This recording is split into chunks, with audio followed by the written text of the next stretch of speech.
Well, having been a political commentator now for 15 years, I can tell you some things are sacred cows. There are some things you're not allowed to talk about, you're not allowed to question. You just have to accept that it's the way it is and it's the right way. And even questioning it can be a very, very damaging exercise.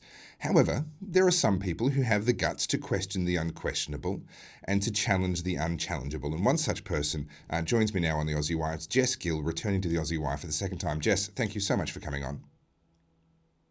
Thank you for having me on. Now, what is the sacred cow that you are trying to slay at the moment? The unaskable question is... It's should we privatise the NHS or not? I argue that we should. Well, not necessarily privatise. I think just straight up abolition, because I also don't trust the government sorting out where the NHS or the healthcare system should go to. Like, I'm very sceptical of what the government does. I want the government out of my healthcare. I don't trust the government to do that. But the reason why this is so controversial is because of these false misconceptions of what would happen if we get rid of the NHS. The NHS is seen as this almighty loving system that helps people. And yeah, of course, it does help people in the sense it gives healthcare, but most other systems would also do that.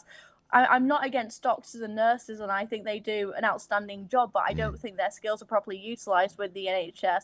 There's these conceptions that people would just die on the streets if they didn't receive healthcare. Obviously, that if they didn't receive state-funded healthcare. And to that I say, well, people are already not dying on the streets. I wouldn't go that far, but there are instances where, for example, old ladies who are waiting for ambulance care, they aren't receiving that because of the ambulance wait is so long. I believe it's like 40 minutes is the average, I believe, which is outstandingly high when you're in a life or death situation.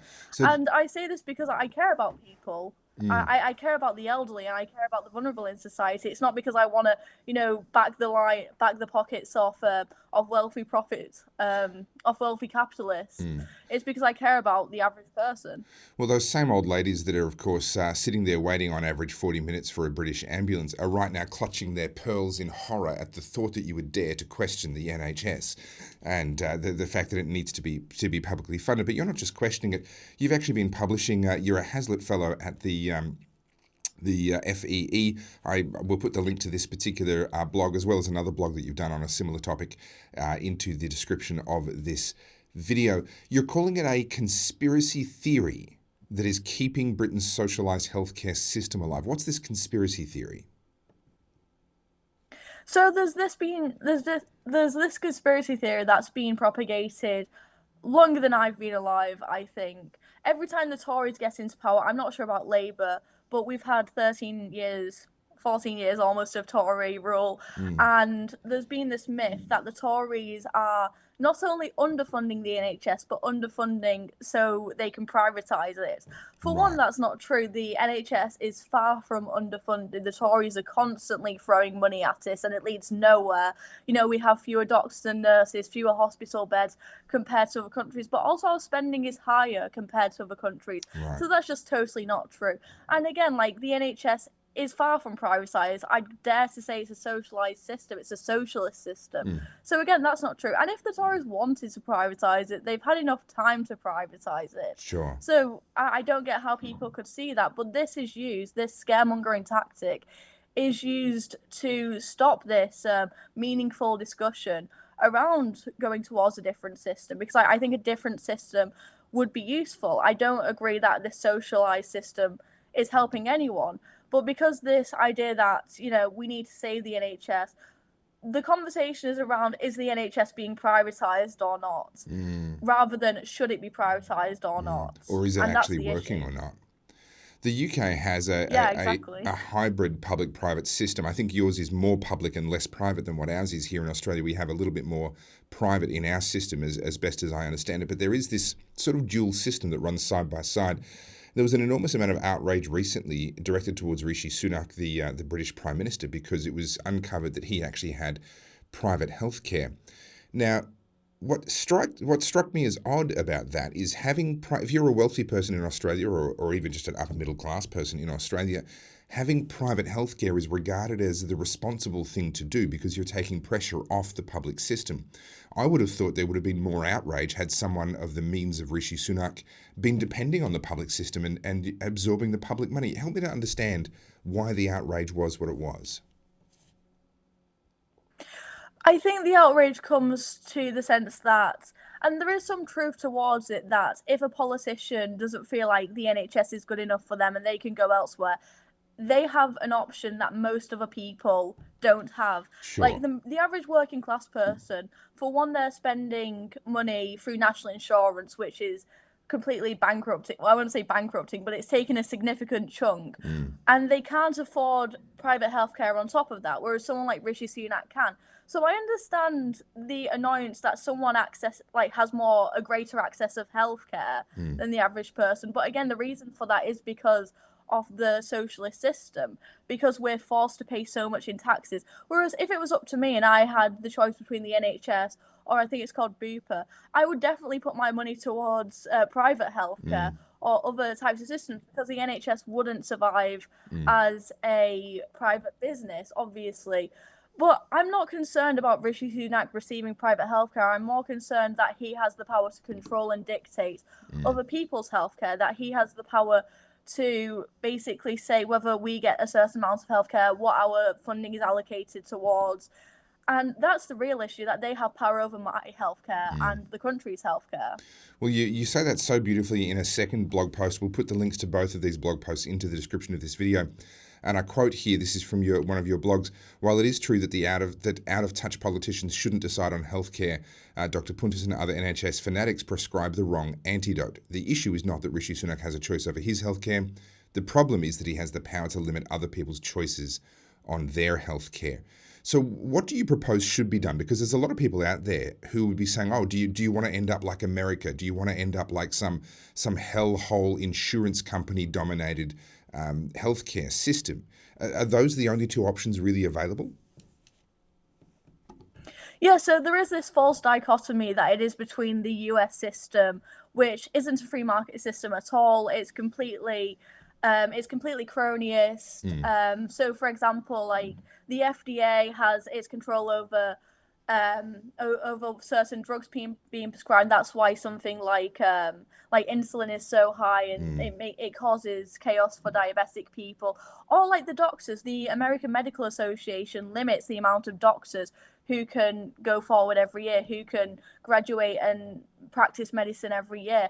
And that's why the cost of healthcare in the US is so high. The Mises Institute has an amazing amount of resources. They have this thing called Mises U every year, and Patrick Newman, he presented a lecture on it. So if anyone thinks the US healthcare system is a free market healthcare system, they're completely way off the point with that.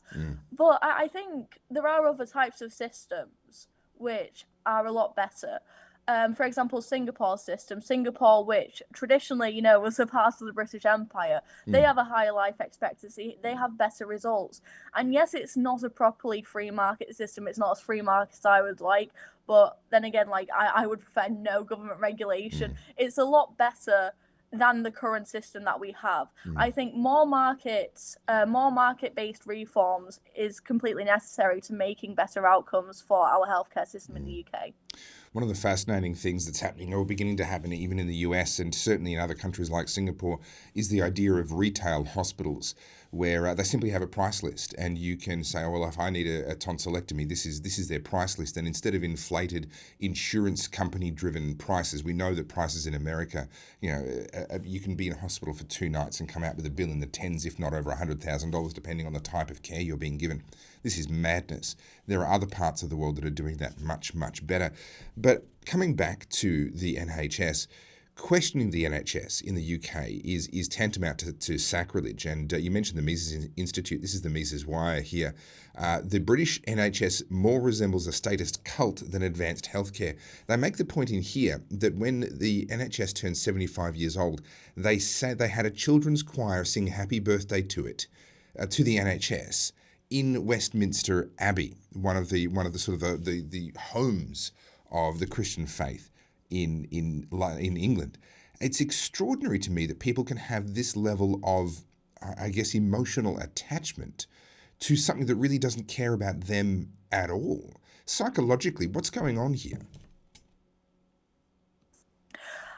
I don't know how exactly it's happened, but there is this sort of like status cult around the NHS, and again, it comes back to this propaganda, this rhetoric that the NHS, it's free, it's fantastic, it's free healthcare. If you're against it, you're against poor people. But what's the point of it being free at the point of use if no one can get round to use it? Yeah. Like, I have asthma, and I'd say quite a few people have asthma. Like, it's not a rare disease. It's Sure. asthma, and the amount of time I have to take out of my day a month every time I need a new inhaler, it's ridiculous. It's I know it's overused the term, but it's so Kafkaesque. Like, I have to phone up, I have to go on a line for like half an hour for them to tell me that I have to phone up somewhere else or go somewhere else. And then I get to the actual pharmacy eventually and they tell me the inhaler's out of stock. It's an inhaler. How ridiculous is that? Like, so many people have asthma, and I'm so surprised this isn't,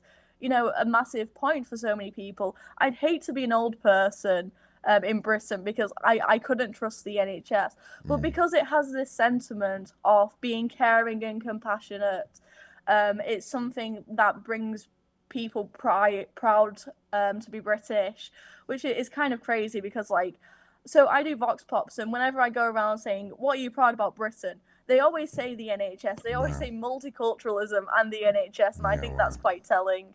And again, it's so ridiculous because the NHS is failing these people. There's this during COVID, we had this thing saying we need to protect the NHS. Shouldn't the point of our healthcare system to be protecting us? Well, I'm playing some vision here. You mentioned COVID. This was a quite an extraordinary campaign, which really struck me. Even at the time, it struck me as kind of the reverse 2 minutes of hate.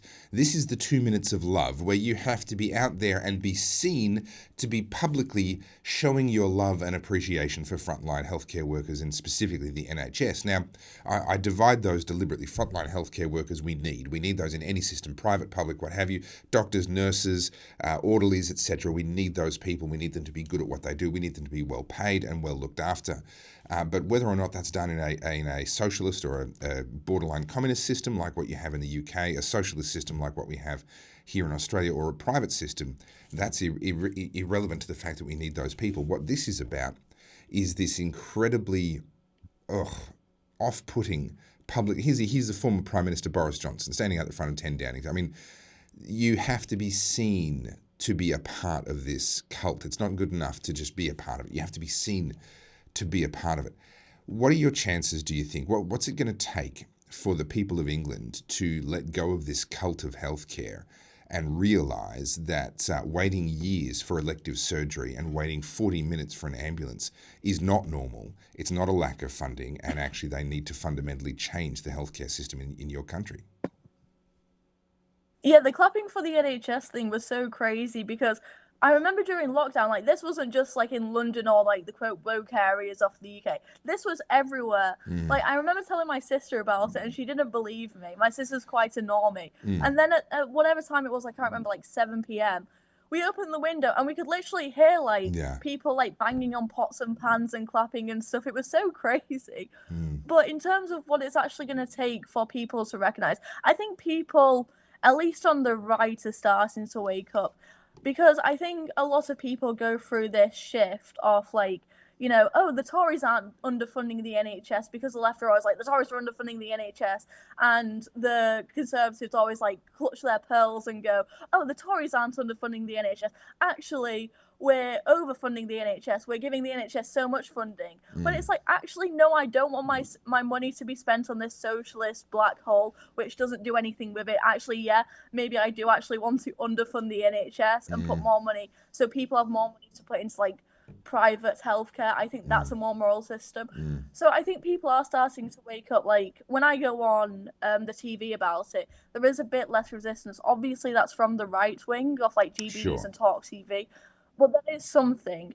And I think if we can appeal to more people, I honestly don't think there is going to be change in the near future, which is incredibly sad. My only hope is that people, because healthcare is such a personal thing, that people will want to invest in private healthcare. They may think the NHS is the best thing in the world, but maybe themselves personally will invest in private healthcare, and it will just have this natural transition. Because the NHS is failing everyone. Like, if I could afford it and my money wasn't spent towards like national insurance, which I have to spend so much on, I would be trying to get myself and my family private healthcare. But because like I'm a student, I'm a young person, I can't afford it, which is a shame because I am worried about my mum, who is getting to like, she's in her 60s. I'm worried what she's going to do. If she falls down the stairs, you know, she's going to have to wait so long for an ambulance. Yeah. She's going to have to wait so long in A&E, and it's awful. Well, I tell you what, maybe start by slaying the other cultural dragon that you have in the UK and getting rid of the BBC TV subscription license first. Maybe if you can win that particular cultural war, then people might be more open to slaying the next dragon of the NHS. Look, Jess, thank you so much for bringing us this story. Thank you for your work. We appreciate it, and we'll have you on again on the Aussie Wire. Thank you.